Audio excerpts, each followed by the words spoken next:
بسم اللہ الرحمن الرحیم۔ السلام علیکم۔ نائم روزر ٹی وی مبارک جید آپ کی خدمت میں حاضر ہے ناظرین۔ پارٹ 4 ڈاکٹر صاحب ہمارے ساتھ مزے کی باتیں، ایمان فروز عمران ہی نکل جاتا ہے، روزانہ سیاست پہ پروگرام بھی کرنے ہوتے ہیں، ایمان فروز واقعات۔ تو ڈاکٹر صاحب اچھا پھر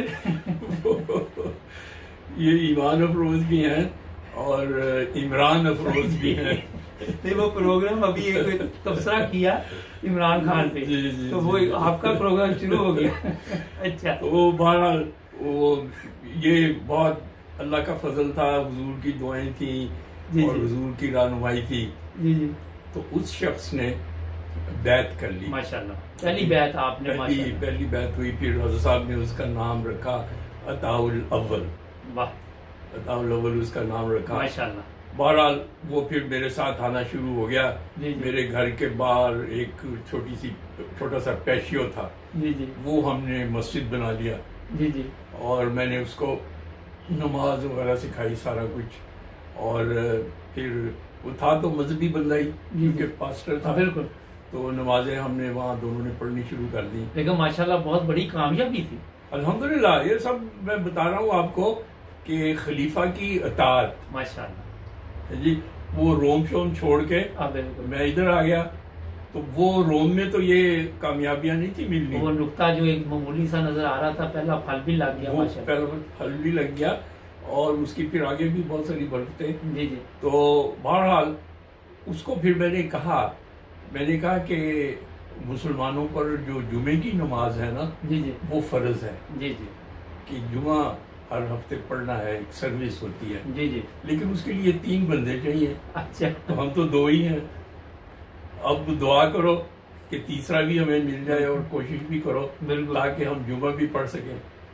بہت خوب۔ تو بہرحال اس نے بھی کوشش شروع کی، اپنی فیملی کو تبلیغ کرنی شروع کی، یہ ہوا وہ ہوا، اور میرے خیال میں کوئی 2 مہینے کے بعد اس کی فیملی کے کافی سارے افراد جو تھے وہ احمدی ہو گئے، واہ، اور ایک اچھی چھوٹی سی جماعت بن گئی۔ ماشاءاللہ، اور جب یہ جماعت بن گئی تو وہ میرا جو گھر تھا وہ ایک سمجھے تبلیغ تربیت سینٹر بن گیا، جی جی اور شام کو کاموں کے بعد سارے وہاں آ جاتے، اور رات کے 12 بجے تک وہاں پہ پھر کلاسیں چلتی، اچھا، یہ سکھاؤ وہ سکھاؤ۔ اور انہوں نے اتنی دلچسپی لی کہ چھوٹے چھوٹے پیمفلیٹ جو تھے وہ انہوں نے اپنی زبان میں ان کا ترجمہ کرنا شروع کر دیا۔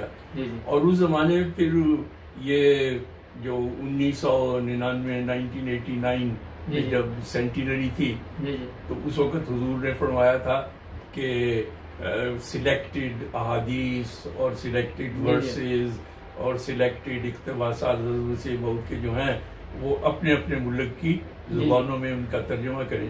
چنانچہ ان کے ترجمے بھی ہو گئے، اور یہ سلسلہ جاری رہا، اللہ کے فضل سے چلتا رہا۔ جی جی اور پھر یہ ایک بہت اللہ تعالیٰ کے فضلوں کا نشان اور اس کی رحمت کا نشان ہے کہ جب میں گیا تھا تو کامن ویلتھ والے عام طور پہ 2 سال کا کانٹریکٹ دیتے تھے، 2 سال کام کرو واپس آ جاؤ، لیکن وہ کام بھی اللہ کے فضل سے اس اچھے رنگ میں ہوا کہ وہ 2 کے انہوں نے 4 کر دیے۔ یہ جب 4 ہو گئے، لیکن فیملی لے گئے آپ اپنی پھر، یا نہیں، فیملی یہی تھی، اچھا، لیکن اس کام میں یہ سہولت تھی کہ سال میں 2 دفعہ آ سکتے تھے، آپ خود آ جائیں یا فیملی کو وہاں بلا لیں۔ تو وہ ہم نے طریقہ رکھا ہوا تھا، ایک دفعہ میں آ جاتا تھا اور ایک دفعہ فیملی وہاں آ جاتی تھی۔ گرمیوں میں یہاں چھٹیاں ہوتی ہیں تو فیملی وہاں آ جاتی تھی، اور سردیوں میں پھر میں یہاں آ جاتا تھا۔ تو اس طرح اللہ کے فضل سے بچوں کے لیے بھی بہت اچھا ہوا کہ انہوں نے ایک نئے ملک میں، اور وہ بھی پھر شامل ہوئے ان اچھے کاموں میں، ماشاءاللہ۔ تو الحمدللہ وہ پھر یہ ہوا، 4 سال ہونے کا یہ فائدہ ہوا کہ حضرت صاحب کا اصرار بھی تھا اور حضور کی دعا بھی تھی کہ وہاں پہ مسجد بن جائے، ماشاءاللہ۔ تو وہ پھر کوشش کر کے تو اللہ کے فضل سے کسی نے ہمیں وہ جگہ دے دی، تو مسجد بن گئی۔ پھر اس کے ساتھ ایک مشن ہاؤس بن گیا، اور پھر لجنہ بن گئی، میری بیگم تھی، وہ جب بھی جاتی ان کی تربیت وغیرہ ہوتی، اور وہ خود اپنا ان کا وہ بن گیا جو نظام تھا۔ تو اللہ کے فضل سے یہ بہت اچھا ہوا۔ پھر میں نے کہا کہ سب سے جو بڑا کام ہے وہ یہ ہے کہ قرآن مجید کا ترجمہ ہونا چاہیے ماشاءاللہ. اور اس کے لیے وہاں جو لینگویج بورڈ کا صدر تھا جی جی اس کو میں نے کہا کہ تم یہ قرآن مجید کا ترجمہ کرو تو میں تمہیں کچھ نذرانہ بھی دے دوں گا. جی جی. ایسے ہی نہیں ہے کہ مفت ہے بالکل. تو اس نے وہ ترجمہ شروع کیا. جی. تو اس کا ایک ڈیپیوٹی بھی تھا. جی جی. پھر کچھ ترجمہ وہ کر دیتا کچھ وہ کر دیتا. اس کا اچھا جو ڈیپیوٹی تھا نا وہ ایک دن میرے پاس آیا.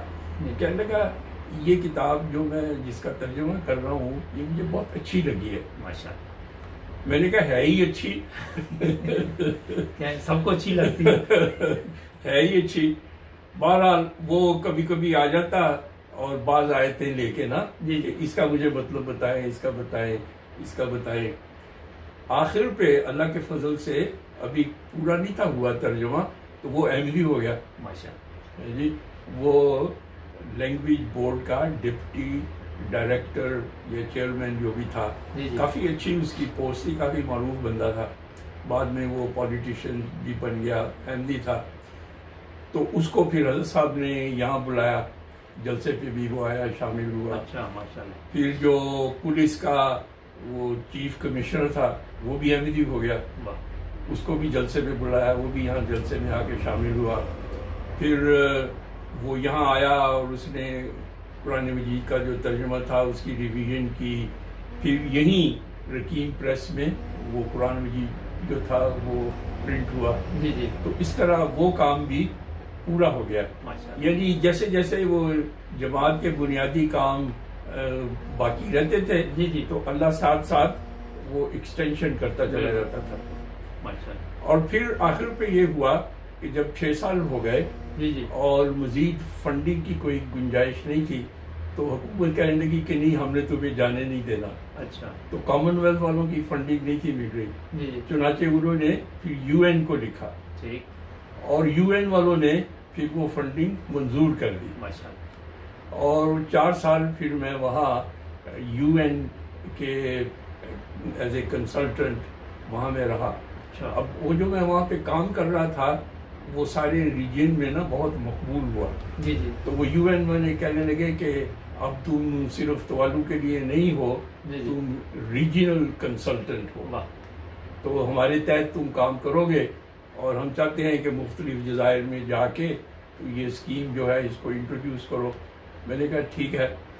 اور اس کا یہ فائدہ ہوا کہ حضرت صاحب نے اس کا ذکر بھی فرمایا تھا خلیفہ رابع رحمہ اللہ نے کہ تقریباً 14 جزائر ممالک میں احمدیت کا پیغام جو تھا وہ پہنچانے کی توفیق مل گئی. اور ایک بات میں یہ بھی عرض کروں اپنی خاطر نہیں لیکن آپ کے ناظرین کی خاطر کہ بعض دفعہ انسان کو ہوتا ہے کہ اپنے جو کام ہوتے ہیں دفتروں کے یا ذاتی ان کی طرف بہت زیادہ توجہ ہو جاتی ہے. لیکن میں جب جاتا تھا ان کاموں پر یعنی ہوتے تو یو این کے کام تھے لیکن جب میں پلین میں بیٹھتا تھا تو سارے سفر میں میں یہ دعا کرتا رہتا تھا کہ یا اللہ جس ملک میں جا رہا ہوں وہاں مجھے توفیق دینا کہ میں تیرے امام الزمان کا پیغام جو ہے وہ لوگوں تک پہنچا سکوں. اور دیکھیں حیرت کی بات یہ ہے کہ جب میں جاتا تھا میں نے کوئی تیاری نہیں تھی کی ہوتی اپنے پروجیکٹ کے بارے میں کیونکہ میں ادھر ہی میرا دھیان بھی ادھر ہی ہے. تو وہ پروجیکٹ کا جو کام ہوتا تھا وہ اتنے اعلیٰ رنگ میں ہو جاتا تھا کہ میں کتنی بھی محنت کرتا تو وہ ممکن ہی نہیں تھا.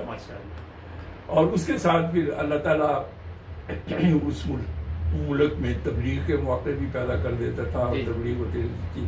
بہرحال اس طرح یہ سلسلہ اللہ تعالیٰ کی برکات کا وہ چلتا رہا اور چل رہا ہے.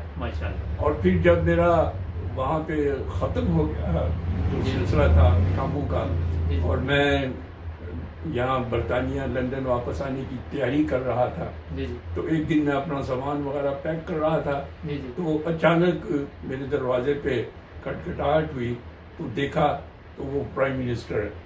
اچھا. یعنی اس نے مجھے کوئی بتایا نہیں ہوا کہ میں نے آنا ہے یا کچھ سرپرائز. جی وہ آ گیا بیٹھا کہنے لگا اچھا اب تم جا رہے ہو تیاری کر رہے ہو یہ ہے وہ ہے. تو باتوں باتوں میں نا اخیر پہ آ کے کہنے لگا کہ ایک بہت لمبے عرصے سے ہماری یہ خواہش تھی کہ برطانیہ میں ہمارا کوئی نمائندہ ہو. واہ. تو ہمیں کوئی بندہ مل نہیں تھا رہا. اب تم جا رہے ہو اور ہماری خواہش ہے کہ تم ہمارے وہاں پہ نمائندہ بنو. زبردست. اب دیکھیں جی، ایک عیسائی اسٹیٹ کا جو کٹر عیسائی ہے، ان کا ایک ایم پی کو، اور ان کو پتا ہے کہ اس بندے نے یہاں پہ اسلام کا سینٹر بنا دیا ہے اور لوگ ان کے مسلمان ہو گئے ہیں، اس بندے کو ان کا کہنا بڑی بات کہ تم ہمارے نمائندہ بنو، یہ محض خدا کے فضل اور اس کی رحمت اور اس کی طرف سے ہونے کے اور کچھ ہے ہی نہیں ہے. جی. اور اس وقت سے لے کے اب تک، اس گھڑی تک، میں اس ملک کا برطانیہ میں نمائندہ ہوں. ماشاءاللہ. زبردست. جی. حالانکہ میں کوئی ان کا شہری نہیں ہوں، کچھ نہیں ہے. جی. تو یہ دیکھیں کیسے وہ اطاعت کے جو ہیں پھل کتنے وسیع، اور کیسے وہ پھر بہت زبردست. بہت زبردست. اچھا ڈاکٹر صاحب، آپ کی باتیں تو ماشاءاللہ کافی ہیں. میں نے کہا کچھ سوالات بھی ضرور بارے میں پوچھتے ہیں. تو یہ میں پوچھنا چاہ رہا تھا، سب سے پہلے تو یہ پوچھتے، ناظرین انتظار کر رہے ہوں گے کہ سر کا خطاب آپ کو ملا ماشاءاللہ. الحمدللہ. اس پہ ذرا بتائیے ہمارے ناظرین. اب یہ دیکھیں، سب سے پہلے تو جو میری سروسز تھیں پیسیفک میں، جیسے میں نے بتایا کہ 14 جزائر ممالک میں وہ میں نے کامن ویلتھ کے جو کام تھے وہ پورے کیے، بڑی اچھی طرح سے ہو گئے. تو اس کے صلہ میں وہاں کی جو حکومتیں تھیں، انہوں نے یہاں ملکہ کو یہ سفارش کی کہ اس بندے کی جو سروسز ہیں ان کا اس کو کوئی اعزاز ملنا چاہیے. تو چنانچہ 1998 میں ملکہ کی طرف سے مجھے OBE کا خطاب ملا، جو ہے officer of the most excellent order of the British umpire.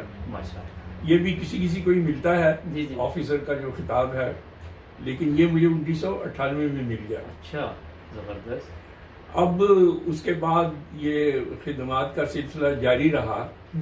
اور اس وقت جو صورتحال ہے وہ یہ ہے کہ بہت سارے ملک تو آزاد ہو چکے ہیں، لیکن 12 ایسے چھوٹے چھوٹے ممالک ہیں جو ابھی تک ملکہ کے تحت ہیں. اچھا.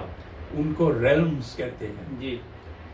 تو یہ 12 جو ریلمز ہیں، کچھ یہ ادھر ہیں کیریبین کی طرف اٹلانٹک اوشن میں، کچھ ادھر ہیں پیسیفک اوشن میں، لیکن ان کے آپس میں کوئی روابط نہیں ہے. ہیں جزائر، ہیں بھی سارے ملکہ کے تحت، لیکن کوئی ایک جگہ پہ بیٹھنا، کوئی تنظیم، کوئی فورم، کچھ نہیں تھا. تو میں نے گزشتہ 8-10 سال میں کوشش کی کہ یہ جو روابط ہے ان کو بڑھایا جائے. اچھا. کیونکہ سب ملکہ کے ہیں اور ان کو ایک جگہ پہ جمع کیا جائے. اور یہ ایک بڑی خدمت سمجھی گئی. اور دوسرے بھی جو چھوٹے چھوٹے کام تھے اس قسم کے وہ کیے. تو اس کے لیے میری یہ سفارش ہوئی کہ مجھے نائٹ ہوڈ ملنا چاہیے. اب نائٹ ہوڈ کا یہ ہے کہ ایک تو نائٹ ہوڈ ہوتا ہے، لیکن ایک ہوتا ہے نائٹ کمانڈر جو اس سے بھی اونچا ہے. تو چنانچہ اللہ کے فضل سے انہوں نے مجھے نائٹ کمانڈر کا اعزاز دیا. اور اس اعزاز کے ساتھ پھر جو خطاب ہے وہ سر کا خطاب ہوتا ہے. تو جو اعزاز ہے وہ نائٹ کمانڈر ہے اور خطاب وہ سر ہے. تو یہ بھی محض آپ کو پتہ ہی ہے، وہ ساری جو خدمات کا موقع ملا، اطاعتوں کا موقع ملا، اس کے نتیجے میں پھر اللہ تعالیٰ نے یہ اعزاز جو ہے یہ عطا فرمایا. اور یہ سلسلے جو ہیں یہ چل رہے ہیں. جیسے میں نے عرض کیا ہے، دوالوں کی بھی خدمت کا موقع مل رہا ہے. اور اس کے ساتھ پھر جو اس وقت سب سے میں سمجھتا ہوں میرے لیے بڑی خدمت ہے وہ یہ ہے کہ حضور نے ایک کمیٹی بنائی جو ہے human rights, international human rights committee. اور یہ کمیٹی جو ہے اس کے سپرد ہے یہ جو ہمارے اسائلم والے پاکستان سے نکل رہے ہیں جی جی جو پرسیکیوشن وغیرہ کے بالکل کام ہیں اس قسم کے، جی جی تو اس سلسلے میں خدمات کا موقع ماشاء اللہ تعالیٰ دے رہا، وہ چل رہا ہے۔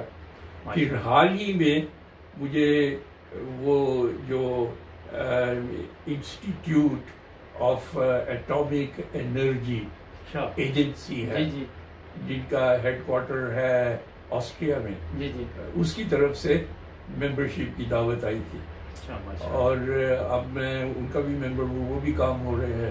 جی تو اس طرح بس اللہ تعالیٰ توفیق دے رہا ہے۔ ماشاء اللہ۔ لیکن بالآخر میں یہی کہوں گا کہ انسان بعض دفعہ دنیا کے کاموں میں ادھر ادھر سمجھتا ہے کہ میں یہ کروں، بھاگ دوڑ کرتا رہتا ہے اپنی بہتری کے لیے، اپنی کامیابی کے لیے، جی لیکن حقیقت میں اصل میں وہی کامیابیاں ہوتی ہیں جو اللہ تعالیٰ کے فضلوں اور اس کی رحمتوں سے نصیب ہوں، جی اور ان کو حاصل کرنے کے لیے یہ لازمی ہے کہ انسان اس بات پر عمل کرے کہ وہ دیانتداری اور اخلاص کے ساتھ وفا شعار ہو جی جی اور خدمت گزار ہو، اور خلیفہ وقت کی اور دوسرے سب کی اطاعت کرتا رہے ہمیشہ، جی اور اس کی اللہ تعالیٰ ہمیں سب کو توفیق بھی دے آمین۔ اور اس کے پھل بھی ہم سب کو عطا ہوں۔ جی بہت شکریہ۔ لیکن ناظرین ایک ہی صاحب باقی مختصر میں نے ابھی کچھ باتیں پوچھیں، پوچھیں۔ تو جڑے رہے 9 بزر ٹی وی کے ساتھ، بریک کے بعد ملتے ہیں پارٹ 5 میں۔